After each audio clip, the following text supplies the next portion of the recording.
Alright guys, welcome back to Strong Successful Male. So for today, I'm going to do an update to a video I did about a week ago, which is titled, My Ex Took Advantage of My Kindness Until She Pushed Me Too Far. And guys, that story is all about the guy. That was a long video, like 41 minutes. A lot of you guys liked that video. About the guy who rushed into a marriage with the wrong girl. We've all heard that before. She definitely took advantage of him, like in the title. And eventually, when enough was enough, he kicked her to the curb.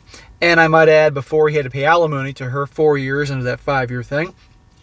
Got his life together, met a new girl, took his time with her, and she was great. Married her, and his life is doing great on multiple fronts. He's become R-pilled, or as R-pilled as you can with a wife. Meanwhile, his ex ain't doing so well. That was his whole story there. And he's doing an update here to respond to a lot of questions that were in the comment section. More details that, frankly, I wanted to know. And also, he was the guy who I did the Ask SSM video on after last week about revoking his friend's man card, who definitely bitched out on him. And so that'd be a good one to cover here, because a lot of you guys like to hear more details for the videos that you found popular. But before I do, I'm going to go over a brief email from a subscriber. He's 59 years old. He's a lawyer. And he writes in thanking me for my channel and also sharing his path to the RP side, if you will. Some little things he learned along the way that was entertaining. And by the way, guys, I want to say this. This is my last video I'm filming here in Massachusetts. The movers came this morning in lightning time. They packed everything up, loaded the truck, and everything's good to go. And I'm off to Florida tomorrow morning at the crack of dawn. It's going to be quite the road trip down to Florida. I'm really looking forward to it. So this is the last video here in Massachusetts. Well, technically, no. I'm filming 2 videos, and you'll see this weekend because I'm stocking up so you guys can have shows while I'm doing my travels. But anyhow, to all my mass whole brothers out there, I wish you all the best and thank you for hosting these last 13 years. And I'm looking forward to seeing my Floridian brothers in a couple days. Anyway, on with the story. This guy says, Hey SSM, I'm writing to ask you a favor, but first a quick story. I think it will give you a chuckle. I'm a 59-year-old man, a lawyer, single, never married, with no kids. I stopped doing relationships with women over 2 decades ago. So he learned his lesson long before guys like me and other good guys out there start talking about this stuff on YouTube. When the urge strikes, at this point, I just order in. I'd rather go to the driving range and hit a bucket of balls than go on an actual date. When I was a young attorney in my late 20s, I met a guy who would change my life. He is still my best friend to this day. I was horrible with women. I have an extremely freakishly high IQ, but was socially awkward and did all the nice guy stuff with girls. I am ironically not nice, in fact quite the opposite. But their perception of you is nice, and let's be honest, perception really is reality.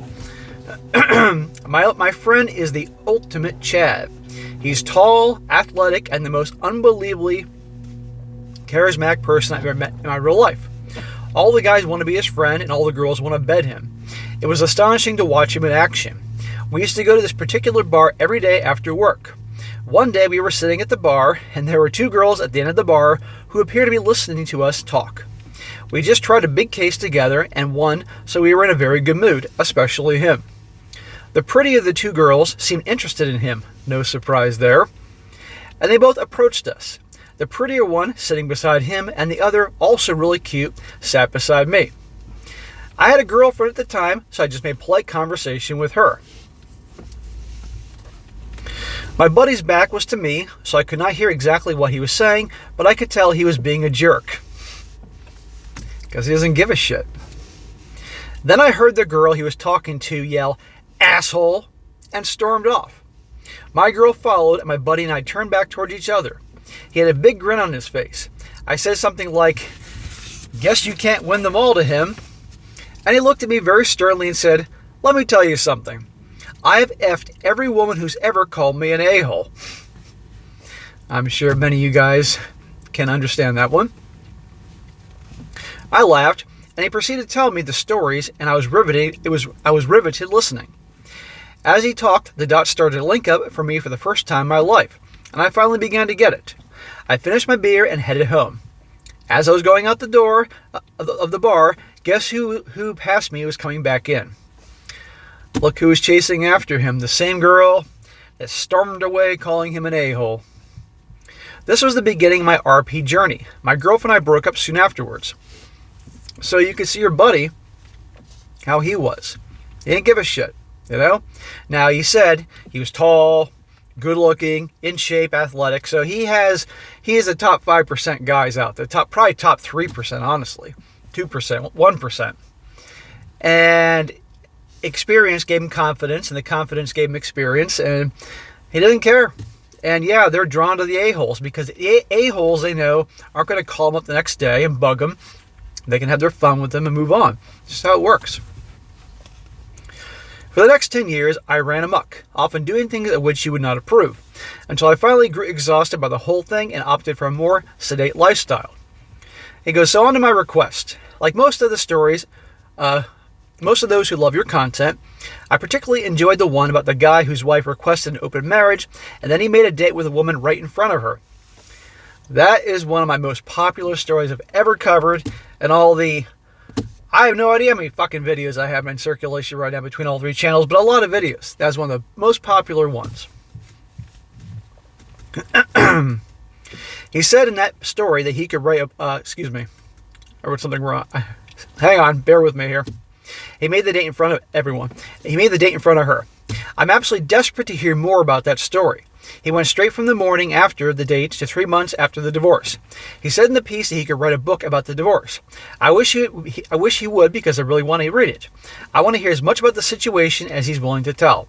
It was pretty obvious from her reaction that she did not actually want an open marriage, and from the friend's reaction that she was complicit in this in some way. So this guy's looking for an update to that story, as many of you guys saw that story. So, to the dude that sent me that story, if you are watching this, send it. Let's hear some updates. Send it my way.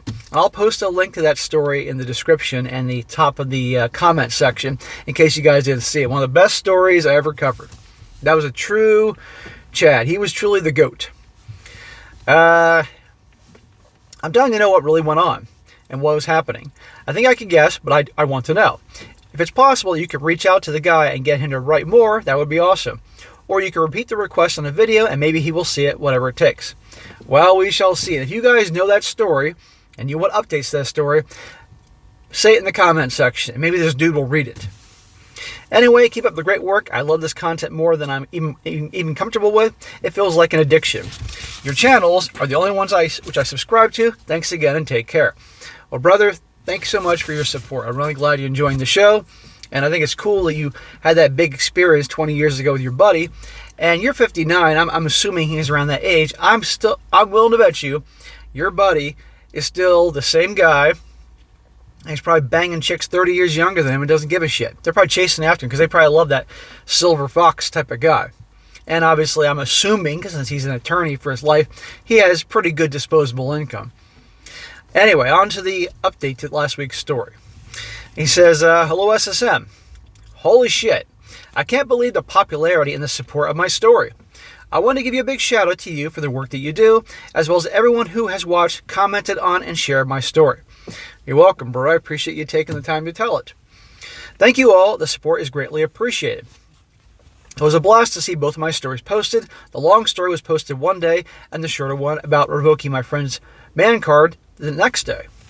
I actually watched the videos one after the other. I saw the longer one and started watching before realizing it was mine. Then I found you posted a new video, and after watching it, imagine my delight when I realized the video was the second story that I submitted. He says, I ended up watching the man card story with my wife, Jay, and then showing it to a couple friends of mine who were over for some D&D on Sunday. As a side note, I apologize for the confusion with the initials. I don't think about my stories crossing over.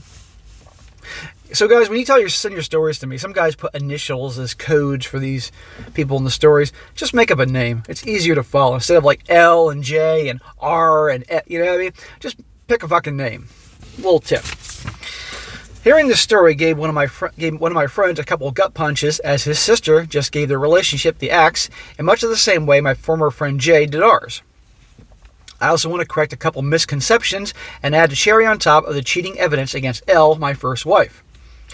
Jay, his current wife, who's the cool one, was 19 years old when she got married. She thought your life didn't start until you got married. Gotta love predominant cultures, in our case, Mormonism. There you go. Now I know why y'all got married so early. Ding, ding, ding. I'm 40 years old and Jay is 43, so not a big difference in age. We do have a generational difference in some of our outlooks and understandings, but she is solidly Gen X and I identify with Gen X far more than the millennials. Well, Jay is like me, a Gen Xer, but I'm a very late stage Gen Xer. I was born in 1978. I'm the oldest of 6 kids. She's the second youngest of 7. Yeah, you guys out west in Utah certainly know how to breed like rabbits. My in-laws are only a few years younger than my in-laws are only a few years younger than my grandmother, and Jay's oldest siblings are only a few years younger than my parents. Why did Jay and I get married? Neither of us went into our relationship wanting to get married, but after we realized what we had both had massive upgrades, we both open up to the idea. We both know the other will walk if pushed, but we also know that we will we'll tolerate and what we will not. Translation, you both have boundaries, and that's good. You got to have healthy boundaries. And by the way, not everybody's a fucking mind reader, so good.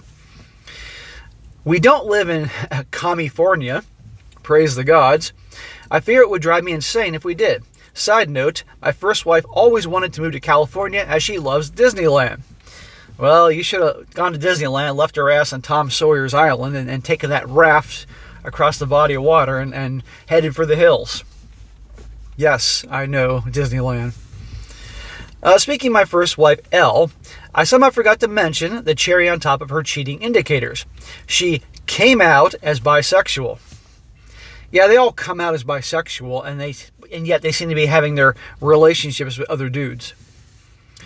She was hinting at wanting a girlfriend. I told her, sure, as long as I get to fuck you both. She already had someone in mind, and I'm sure, but I doubt that was the response that she expected. As a side note, after writing the last paragraph, I think we should call these indicators cheater bingo, make it a final chapter in the Hobag Handbook. But I don't know how Elle could have squared this with Jesus. Maybe it was her leftist, Catholic, anti-Mormon upbringing. Or it could have been the Presbyterian church she was attending. They all have a big pride flag and proudly state that Jesus welcomes all. Who knows what the preacher was sprouting? I recently did look up Elle, and she's gotten remarried and hefty. She was overweight when we were married, but now she's much more so. So she was a big girl when she was younger. You can't imagine how big she is now. But here's the thing. You can have a girl that could be plus size, a lot of junk in the trunk, thick, but if she has a pretty face, you might overlook that a little bit. Dim the lights. That ass is going to jiggle when you spank it, but when they get older and they're large and in charge, that's a different ball game. I ran into G. This is his buddy from the other story, the buddy that was no longer who. He had to cut this guy off because this guy was not liking him because of his views. After watching the videos, he's normally very low-key and stays out of people's business. But he told me he was drunk the night when the booze fairy convinced him it would be a good idea for him next to text Jay. G told him to get over his shit. He didn't say anything about a follow-up response, and I'm sure it went over well with Jay. I roll. He gave Jay the code for his friend, even though Jay is the code for his wife. You can see how this is getting fucking confusing. This is why I use names instead of letters. In other news, I decided to start a blog cataloging my experiences of reclaiming and strengthening my masculine identity, with the hope that other nice guys can be introduced to recovery. I wasn't sure about it, but hearing you read my stories has me thinking I'm actually a pretty decent writer. Thanks again for all your hard work, SSM. As one commentator said, what you do is a calling. Brandon. Well, bro, I'm glad you wrote back, explained a few things. I'm glad you're doing well. And if you want to start a blog, writing about your adventures, things you learn, good. Because the more you do things like that, you're going to help guys out. And might as well mention this now. Months ago, I mentioned, guys, that I'm starting a website. And that had, unfortunately, to be put off from a July release until a December release because I've had so much going on with this move. And I started the whole process of buying the house like 7 weeks earlier than I expected, threw everything out of whack. This website is going to be launched in December, and it's going to be all these different types of stories that you guys share with your permission, of course, because I can't possibly cover all the great stories you guys send me here on YouTube. So this is a way that you guys, because I know you guys that send in your stories, you want to be heard. You want your stories to be told, and it can help guys out there. So for you guys out there that want to have your stories either on YouTube with me or on the website, I'll certainly mention that to you when you send your emails in. So, bro, and to anybody else there that eventually would like to write things for my website one day, an opinion piece, or you got your own blog or something going on for yourself and want a little exposure, you can certainly write a piece for me and I'll give you the credit and people can go check out your website. We can all help each other out here. But there'll be announcements coming on down the road as the website's about to launch in December. Right now I'm focusing on the move, and I got to get that moved in my house and get back to cranking out shows regularly. But behind the scenes, the final touches getting the website ready to go for the launch. And then you guys who enjoy reading stories will have the opportunity to do that. And by the way, the website, when it's launched, will be 100% free, won't cost you a dime, and it will not be full of advertisements and pop-ups and all that fucking bullshit. No, it's free, no ads, nothing. At least there may be some ads down the road, but in the beginning for a while, ad-free, easy to read. It's my gift to you guys. So anyhow, keep an eye out for future update announcements towards the website. All right, guys, that is it for today. Be sure to comment down below and just think about this. Give this guy a shout out in the comment section. And be sure to like the video, share with your friends, and subscribe. I'll catch you next time.